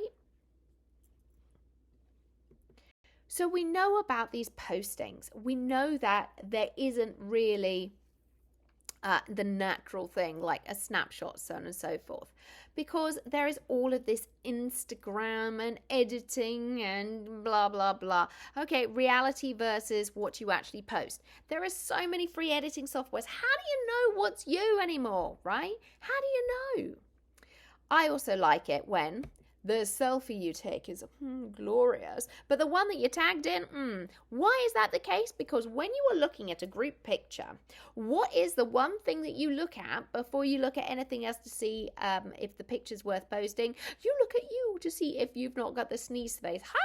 Right? Or if you're not mid-yawn or you're not, looking somewhere else, you want to make sure that you're looking great. And then you're like, oh yeah, check with the other friends. Or maybe not. And you just post it because this one was a great picture of you and your friends are not so happy with the one where they're mid-sneeze, mid-talking, eating, and they've got lettuce in their teeth or whatever it might be, right? Yeah. Did you realize that selfies drive rhinoplasty? Rhinoplasty is nose jobs, plastic surgery for the nose. When the selfie came out, the rate of which people were taking selfies mirrored the rate of which rhinoplasties, nose jobs, occurred. Because of the angle of the camera and the closeness of it, you can see how if it is up close, your nose looks bigger and different shaped than it would be if somebody took your picture from far away. Oh. All right, so one of the number one things that happens for women is rhinoplasty, nose jobs, in order to change it. What do you think the number one cosmetic surgery is for men? Calf implants. Kind of crazy, right? Why? Because the calf muscle is the hardest muscle for a man to bulk up. It takes a lot of energy, a lot of effort, and so calf implants. Who would have thunk it? Now, it's not just what you post, but it's also what you follow that can also influence you and have an influence on your body image and maybe even your self-esteem. So when you look on Pinterest or Instagram or YouTube for health tips or nutrition, you are not getting itemized and individualized information. You are getting, get the perfect body, get skinny, no, right? You can be bombarded by trying to get the biggest, bulkiest, manliest, muscular body at the same time as for females being muscular but petite, and how to do it and how to be tanned and rather than how to be healthy. And this is where we're constantly getting this bombardment, which can lead to issues with self-esteem and issues with our body image. And then it might lead to us going on a diet. Remember, diets don't work. It's that yo-yo diet thing. We do not have the ability to be on this restrictive diet and then continue to survive, and it's just, restriction is no good. Okay, so if we realize that diets don't work, then why do we do it? Have you been listening about all of the social media? Have you been listening to all about all of that? That's why we do it, because we're told that they work. But really, listen to me, they don't work. So what does work? Okay, the one diet that works is a healthy lifestyle, listening to your body. Eat when you're hungry and stop when you are full. Slow down when you're eating. Digest properly. And exercise in moderation. Be mindful of your heart needs to elevate and to decrease. Your mind needs to have moments for peace and calm and meditation. You need to lower your heart rate, lower your stress levels. You need to have breathing. It's a wonderful thing. Why is it that babies are never obese? Well, it's because they listen to their body. When they're full, they turn their head away from the nipple and they'll stop eating because they've listened to their body cues. Unfortunately, as I said earlier, it's later in life when we're like, you've got to eat all your plate and don't get down from the table till you've finished all your food. That's when we start to have those influences, okay? And we stop listening to our body. Okay, I'm giving a trigger warning now because what we're going to be talking about next are eating disorders. So this is a very important subject, a sensitive subject. So I'd just be fair warning that this is what we're going to be talking about next. Okay, so in this image here, who could have an eating disorder? Most people think that it is the person in the white shirt. But the real answer is it could be anybody or it could be none of them. The thing is, you cannot tell by looking at a person whether or not they have an eating disorder. You couldn't look at them as they're standing there and say whether or not any of them have asthma or not, or whether any of them have schizophrenia, or whether they have arthritis, or Crohn's disease, or any other disease. You can't tell by looking at somebody whether or not they have an eating disorder. Eating disorders are a brain-based biological illness. They are a disease with a very strong genetic component and environmental influences. That's a really nice definition. They are not a choice. They are not something that you choose to get. Just like I didn't choose to get asthma and say, oh, you know what, I'm going to have asthma today. I don't choose to have asthma. It's just what I have, right? I live with it. It's just my disease that I have as a chronic condition, right? Unfortunately, this is the case with eating disorders as well. They are not a choice. They're just one of the cards that you're dealt, right? They do not discriminate between age, gender, race, or class. Anybody at any age could develop an eating disorder. At the wealthiest, the poorest, the youngest, the oldest. They told me at the Alliance that they had somebody with an eating disorder as young as 4 years old, and somebody in their 90s that started with an eating disorder. So again, it can run the gamut. No one is immune. Okay, no one is immune. This term is a very important term. Very important key term. Please make sure you write it down in your notes. This is the biopsychosocial disorder. An eating disorder is made up of 3 parts. Biological, this is genes mainly, on your nutrition. Psychological, so this is going to be your emotions and behaviors. And then a social part, so are there going to be any environmental influences or trauma that could trigger this from happening? So this is a 3-part disorder: biological, psychological, and social. These 3 need to happen in order to trigger an eating disorder. And unfortunately, eating disorders are underrepresented, unspoken about, and underreported. So there are probably a whole lot more people that have an eating disorder, but they don't talk about it. And unfortunately, it does cause death. Every 62 minutes, at least, if not higher than that, somebody dies as a direct result of an eating disorder. That's kind of crazy, right? Every 62 minutes, at least one person has died as a direct result of their eating disorder. And a lot of times it's heart attacks because their electrochemical balance goes off, right? Okay. At what age can you get an eating disorder? That's your question for right now. At what age? Okay. We are now going to start talking about some specific eating disorders. There are more than the ones that I'm just mentioning, but these are specific diagnosed eating disorder diseases that are in the diagnostic manuals that are how you diagnose and treat diseases. Okay, so the first one we're going to talk about is anorexia nervosa. Now, this is a self-imposed starvation, basically, with a great fear of somebody gaining weight. They look in the mirror and they see a body that is larger than they actually are. They are unhappy with their body size. They want to be smaller. They fear gaining weight. And so as a result, they reduce the amount that they eat to a level that is insufficient to keep the body functioning properly. Please realize that somebody who suffers from anorexia nervosa, that has this disorder, does eat. They just don't eat enough. If somebody has anorexia, things that would be a physical telltale might be that they're covering up their body.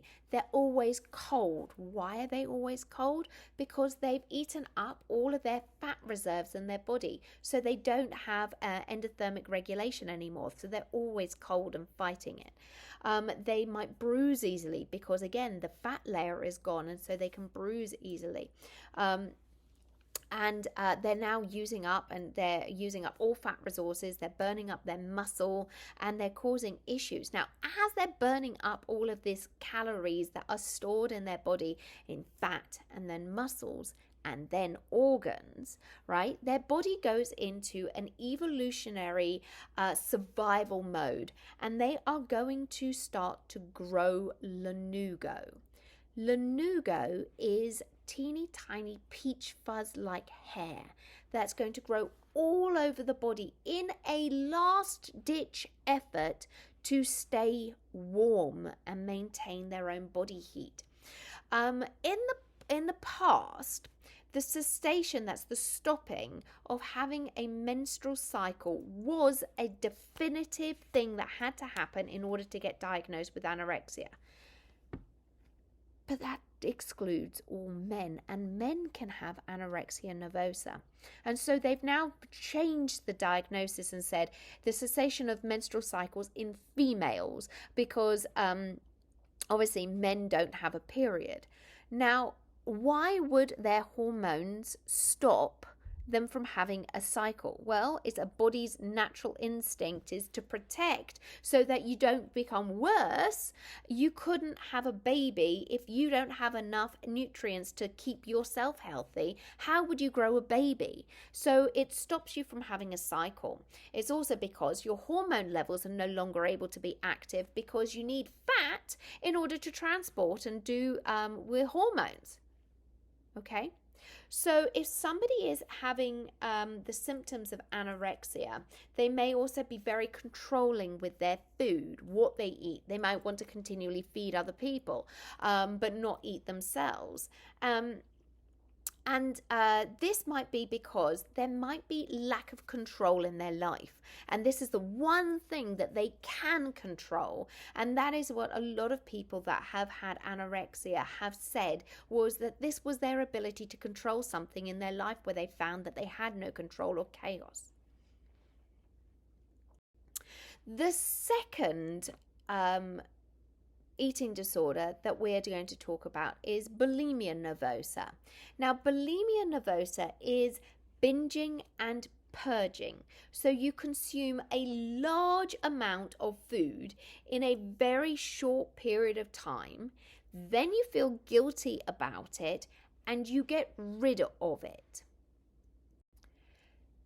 This getting rid of could be done through exercise, like compulsive extreme exercise to burn off all that extra food that you just consumed. It could be abusing diet pills, those diuretics to flush it out your system, laxatives so that you poop quickly in order to not have the food stay in your system too long so that you can not absorb all of the nutrients and it passes through quickly, or by self-induced vomiting.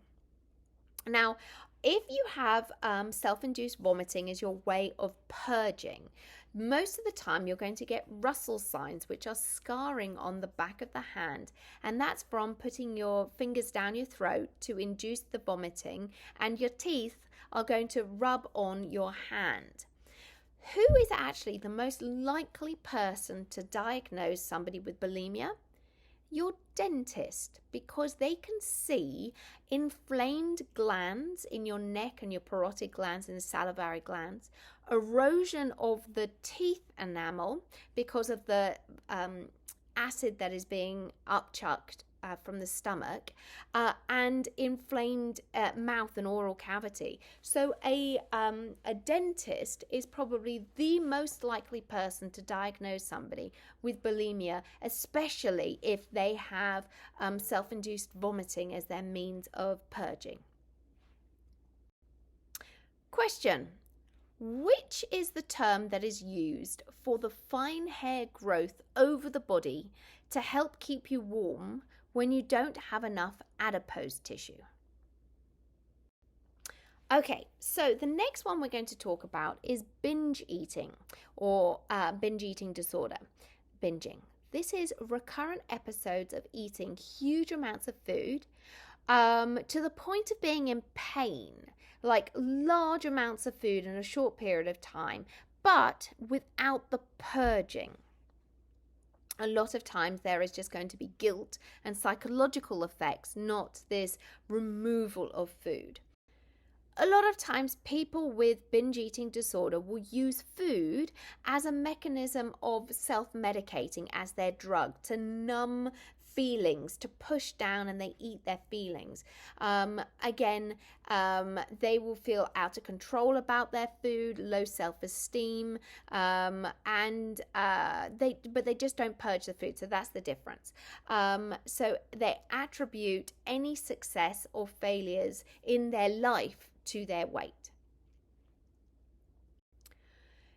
Now, the anorexia nervosa, bulimia, and binge eating, they are more likely to be seen in females than in males. However, it is more likely that males do not come forward with anorexia, binge eating, or bulimia because it's more stigmatized and men don't tend to come forward.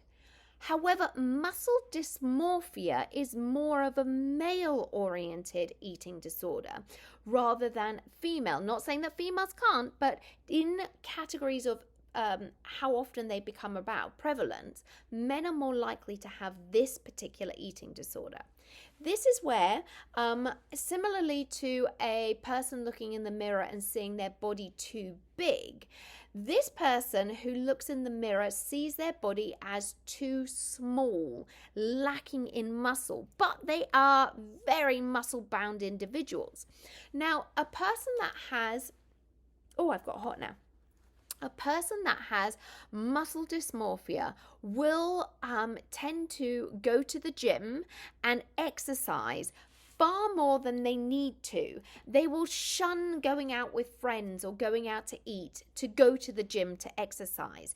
They do not feel that they will ever achieve the muscle definition that they want or need. And now this is an extreme form of I have to go to the gym, right? This is an extreme form. I will shun everything else to go and do my workouts. And if I don't get my workouts in, it causes anxiety and it causes them mental disarray, they must go to the gym because they see themselves significantly smaller than they actually are.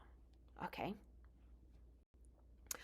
One that is probably the latest of eating disorders to be added to the DSM-5 diagnostic manual is orthorexia nervosa. This is an obsession with eating healthily or righteous eating. So they must know where their food comes from, what is put on their food. They don't want to go out to eat because they won't know where their food comes from. If they do go out to eat and they eat food that they are not sure if it's done with pesticides or where it came from, they have this self-loathing. They will stop from being socially interactive and being with friends because they have to control where their food is coming from, and they are constantly thinking about these healthful foods for at least 3+ hours of the day, okay? And self-isolation because of their limited diet. Again, this is probably one of the most newest forms because they're finding that this was becoming quite a common incident, and they realized that this was actually now a mental health disorder that was causing havoc on a population of people that was suffering from this orthorexia nervosa. Okay, next question. Here we go. If I go to the gym 3 times a week and I eat healthily, do I have an eating disorder? I hope you said no, but there is a possibility that there still is an underlying eating disorder if I was doing other things. But if it was just a normal person that goes to the gym, that goes and works out, that looks out for what they're eating, then no, that's just a healthy lifestyle. Okay, when it becomes obsessive and restrictive and isolating and all encompassing mentally, that's when it becomes problematic. Okay, so if you know that you have a loved one or a friend that you suspect may be having an eating disorder or even any other kind of problem, you want to be there and available to them. Tell them that you're concerned and that you want to help, but be patient with them because they're probably going to deny. Nothing's wrong. I know, I'm fine. Just don't argue with them. Okay, they will come to you when they are able to. Be prepared that they are going to say, no, I'm fine. I don't need anything. But try and educate yourself with what about their disorder or condition that you think might be, to make sure that you're knowledgeable about it, and be patient. One of the other things that's really important to do is to make sure you're coming from a point of love and not accusing. Although you might be wanting to help, how you deliver the "I want to help you" can be very, very important. There is something called an I statement.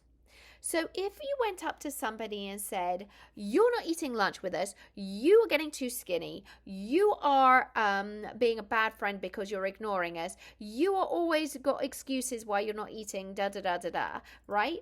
That person is going to feel attacked, like in the top image. Whereas if you said, I really miss you. I don't feel like I've seen you very often. I would love to have lunch with you sometimes. When would be a convenient time? I feel like I'm not seeing you. Is there something that I can do to make it so that we can talk more?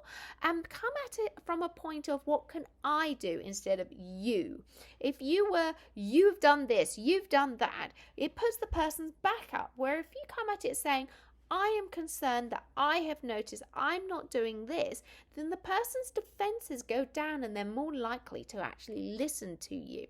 Please realize that an I statement is good for any situation. For example, if your friend borrowed your pencil and it's your favorite pencil, don't go up to them and be like, you borrowed my pencil a week ago, dude, give it back. You're such a meanie, right? If you went up to them and said, hey, I noticed you still have the pencil that I lent you. I was wondering if you're finished with it because I would really like it back. It is actually my favorite pencil. I do have another one I could give you if you would still need a pencil, right? Can you see the difference?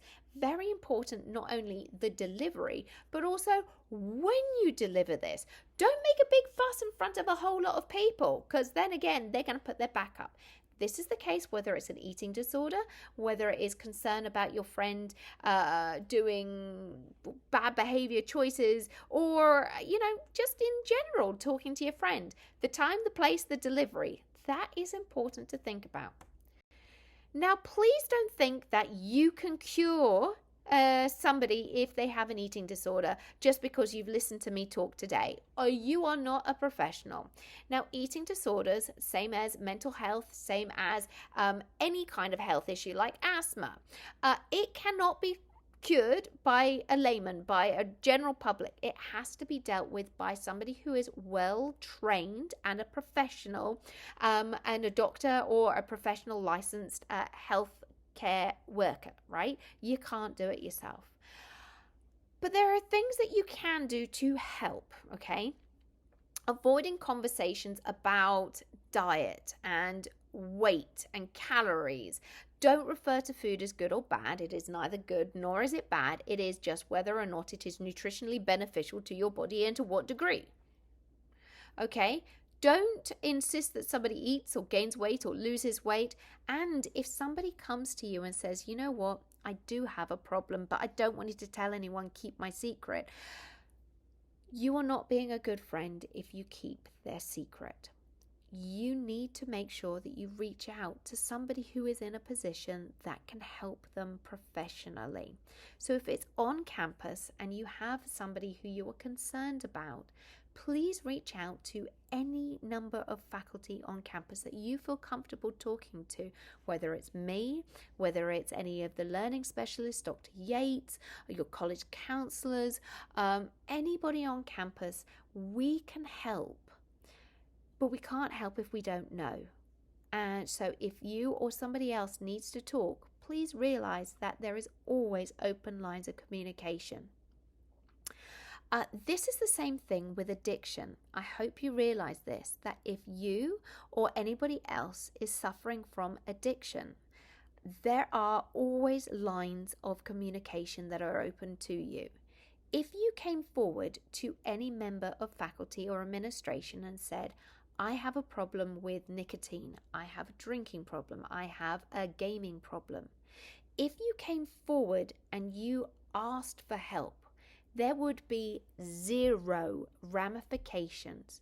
However, if you were found drinking or smoking on campus, that is the grounds for expulsion and big problems, right? We want to help.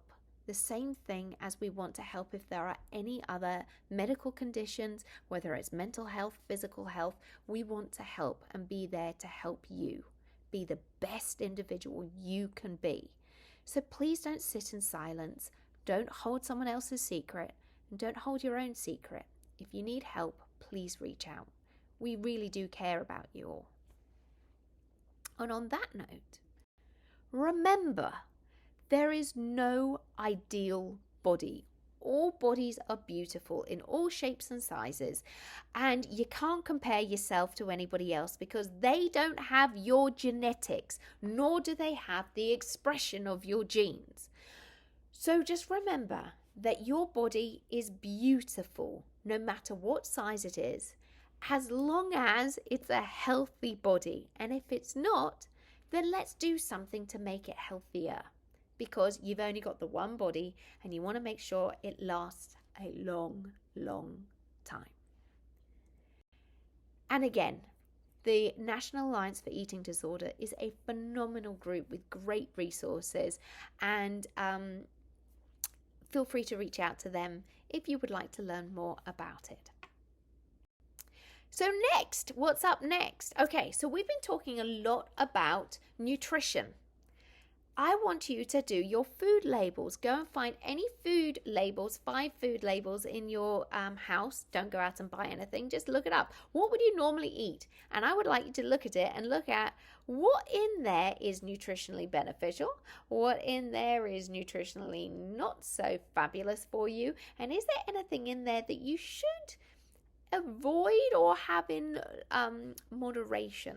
Okay, I did say that one of the things that you should avoid, if you can, is high fructose corn syrup. Yeah, that's not so nice, right? So if your stuff has it in there, maybe there's something you should avoid. Okay. Same thing as we don't want to drink bleach or eat nasty chemicals, right? Those are the things that we're going to avoid. All right. Now you've got a project that you're going to do on a digestive disorder. Make sure you're reading the instructions well on that. And then you have a test tomorrow on everything that we've covered so far in this course. So make sure that you are ready for that. Go back through your notes. Teach a spoon, teach your dog, teach your family members. Make sure that you've got the information that you need for this test tomorrow, okay? And then tomorrow after the test, we're going to talk about the layout of the digestive system, how all of the nutrition that we've talked about actually gets absorbed into our body. And then you're going to build a digestive system out of clay and then watch a comparative dissection between a horse digestive system, sheep, and human. So tomorrow's a big day. It's going to be fun. So if you made it this far, I'm super proud of you. I hope that your snack was very nutritiously beneficial for you and that you'll think about the nutrients that you're putting into your body and how what you put into your body is going to influence you and make you a fabulous person. There's lots of extra credit that I talked to you about, so give that a try. And again, deep breaths. You're fabulous. You got this. I'm proud of you. High five. Woo! You're amazing.